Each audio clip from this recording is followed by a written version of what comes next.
নমস্কাৰ বন্ধুসকল, মোৰ ইউটিউব চেনেল হিমছ লাইফলৈ আপোনালোকক স্বাগতম জনাইছোঁ। আহক ভিডিঅ'টো আমি আৰম্ভ কৰোঁ। স্বাস্থ্য, চিকিৎসা বিজ্ঞান, ৰোগ নিৰূপণ আৰু বিভিন্ন ৰোগৰ বিষয়ে নজনা কথা জানিবলৈ মোৰ চেনেলটো ছাবস্ক্ৰাইব কৰিবলৈ অনুৰোধ জনালোঁ। লগতে বেল আইকনটো টিপি অল অপশ্যনত ক্লিক কৰিবলৈ নাপাহৰিব। চীন দেশত প্ৰথমে প্ৰাদুৰ্ভাৱ হোৱা কৰোণা ভাইৰাছ এতিয়া গোটেই বিশ্বতে বিয়পি পৰিছে। ই মহামাৰী ৰূপ ধাৰণ কৰাৰ লগে লগে বহুতো মানুহক কোৱাৰেণ্টাইন নহ'লে আইচলেশ্যন কৰি ৰখাৰ ব্যৱস্থা কৰা হৈছে। টিভি বা ছ'চিয়েল মিডিয়াত এই শব্দ দুটাৰ ব্যৱহাৰ আমি বহুত শুনিবলৈ পাইছোঁ। কিন্তু কোৱাৰেণ্টাইন আৰু আইচলেশ্যন এই শব্দ দুটাৰ অৰ্থ কি, পাৰ্থক্য কি, তাক জানিবলৈ আহক আমি ভিডিঅ'টোৰ ভিতৰলৈ সোমাই যাওঁ।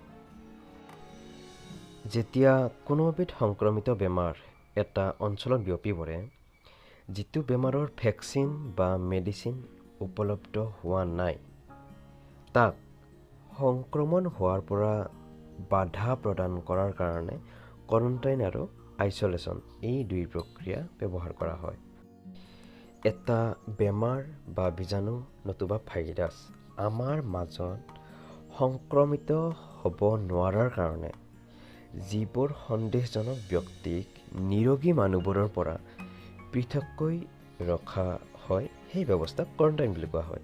ছাপ'জ COVID-19 বা কৰোণা ভাইৰাছৰ দ্বাৰা আক্ৰান্ত ৰোগী এজনৰ লগত প্ৰত্যক্ষ বা পৰোক্ষভাৱে সংস্পৰ্শত অহা মানুহবোৰক 7 পৰা 14 দিনলৈ প্ৰথম পৰ্যায়ত পৃথককৈ ৰখা হয়। এই প্ৰক্ৰিয়াক কোৱাৰেণ্টাইন বুলি কোৱা হয়। কোৱাৰেণ্টাইনত থকা মুহূৰ্তত যদি কোনোবা অসুস্থ হয়, তেতিয়া তাক চিকিৎসালয়ত ভৰ্তি কৰি চিকিৎসা প্ৰদান কৰা হয় আৰু নমুনা পৰীক্ষা কৰা হয়। আৰু যদি অসুস্থ নহয়, তেতিয়াহ'লে ঘৰলৈ যাবলৈ দিয়া হয়।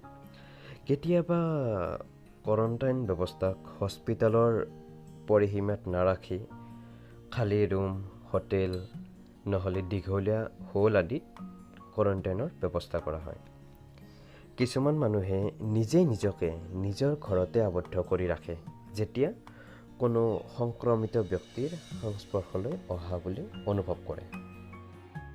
আইচলেশ্যন হ'ল যেতিয়া কোনো ব্যক্তি সংক্ৰমিত বেমাৰ এটাৰ দ্বাৰা আক্ৰান্ত হ'ব আৰু সেই সংক্ৰমিত ব্যক্তিৰ দ্বাৰা যাতে আন ব্যক্তি আক্ৰান্ত হ'ব নোৱাৰে, তাৰ কাৰণে চিকিৎসালয়ত নিৰ্দিষ্ট পৰিসীমাৰ ভিতৰত ৰাখি সেই সংক্ৰমিত ব্যক্তিক চিকিৎসা প্ৰদান কৰা হয় আৰু তাক আইচলেশ্যন প্ৰক্ৰিয়া বুলি কোৱা হয়।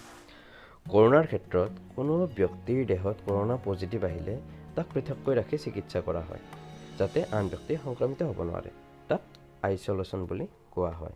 আৰু সংক্ৰমিত ব্যক্তিৰ সংস্পৰ্শলৈ অহা ব্যক্তিক 7 পৰা 14 দিনলৈ পৃথককৈ ৰখা হয়, তাক কোৱাৰেণ্টাইন বুলি কোৱা হয়। আশা কৰোঁ সকলোৱে বুজি পালে। ভিডিঅ'টো লাইক, শ্বেয়াৰ, কমেণ্ট আৰু ছাবস্ক্ৰাইব কৰিবলৈ নাপাহৰিব।